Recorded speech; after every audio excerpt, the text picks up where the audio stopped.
Working on a 1988 GMC C7000 boom truck, 366 big block. And I'm going to give you a little tip today that I'm doing. Just kind of thought of it right now, but I'll share it with you. It could help you out.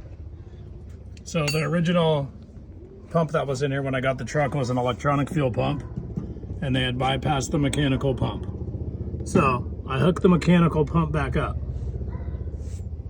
And instead of taking this electronic fuel pump out, in case something happens to the mechanical fuel pump for whatever reason, here's the line that goes to the fuel pump. And here's the line that back here that picks up from the tank.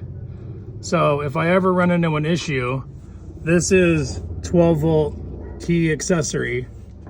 So what I'm going to do is take this and hook it on, and I'll pull the fuse out and I'll wire it so it's hardwired.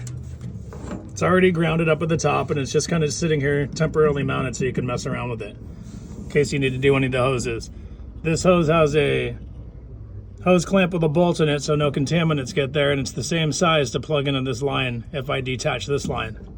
Coincidentally, I cut that line the same length in the back to be able to plug into the hard line back here. So it's a direct inline replacement that's grounded up on the frame, that's hardwired into the system, and if at any point I want to use it, all I have to do is take this line off, plug this in, plug the back one in, and pop a 15 amp fuse into this little holder right here, which I think is going to be a little more reliable than just a toggle switch sitting down here forever. This little thing's kind of weatherproof, and since it's already keyed to this wire, as soon as you put the fuse in, it'll run the pump. And it will push through a mechanical pump, just like a mechanical pump will pull through the electric pump. So anyway, that's a good way to have a secondary backup on the road if you're out driving around. I could run these two together, but I would never know when the mechanical one went out or the electronic one unless I heard it. So I can use the mechanical pump until something happens, and I can run this as a backup. While I'm running this, I can go get another mechanical pump. Now, the reason being I like to have a backup is because I can't just pull over on the side of the road.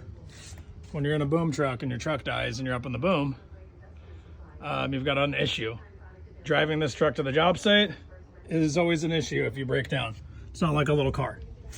So without having to run to the auto parts, without having to go anywhere, if you have a screwdriver and a fuse, basically you'll be able to get yourself out of a pretty bad situation. So that's my tip. Hopefully you found it helpful. And yeah, hopefully you find it helpful. See you on the next video.